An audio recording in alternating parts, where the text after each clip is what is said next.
សំទីក្តីល្អឲ្យជាទីពឹងក្នុងចិត្តសន្តានរបស់យើងទីបំផុតបានយើងឃើញថាអូអស្ចារ្យណាស់សេចក្តីល្អដែលយើងធ្វើឲ្យមិនតន់ឲ្យផលហ្នឹងប៊ីសអញឈប់ធ្វើនឹងឯងប៉ុន្តែដល់មកឥឡូវនេះបានដឹងថា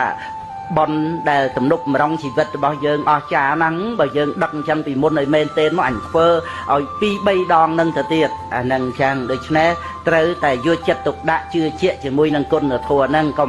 កុំចង់បានផលភ្លាមយើងជាអ្នកដាំដំណាំយើងជឿជាក់នៅលើពូជនៅលើដំណាំនឹងឲ្យតែមានដីល្អថែរក្សាពូជនឹងឲ្យល្អកិច្ចការងារយើងក៏ប៉ុណ្ណឹងឯការបញ្ចេញផលវាមិនមែន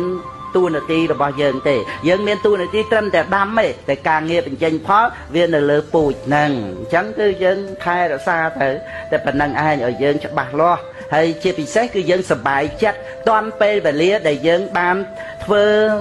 សេចក្តីសុខឲ្យដល់អ្នកដទៃនៅក្នុងផ្ទះមិនចំពោះតែឪពុកម្ដាយជាព្រះអរហន្តរបស់យើងទេបងប្អូនអ្នកណាក៏ដោយសូម្បីតែសត្វចិញ្ចឹម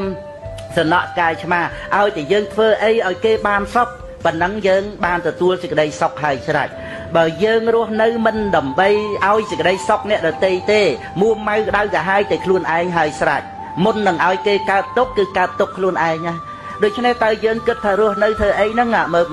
បើយើងមិនគិតឲ្យសេចក្តីសុខគេទេគឺណាអ្នកណាធ្វើអីទាស់ចិត្តអ្នកណានិយាយអីចឹងទៅយើងកនុំគុំស្អប់គ្រាន់តែគិតរੂពាក្យតទៅគេវិញហ្នឹងយើងកើតទុកហើយស្រេចមិនតំថាឲ្យគេផងមើលអញ្ចឹងតើយើងគិតរស់នៅបែបហ្នឹងអញ្ចឹងដូច្នេះគឺថាត្រូវតែតាំងចិត្តថាឲ្យគេបានសុខណាដោយអំណាចនៃមេត្តាចិត្តហ្នឹងឯងយើងបានសុខមុនគេហើយស្រេចចឹងហ្នឹងគឺត្រូវអប់រំតែមិនមែនចេះតែគិតបានទេ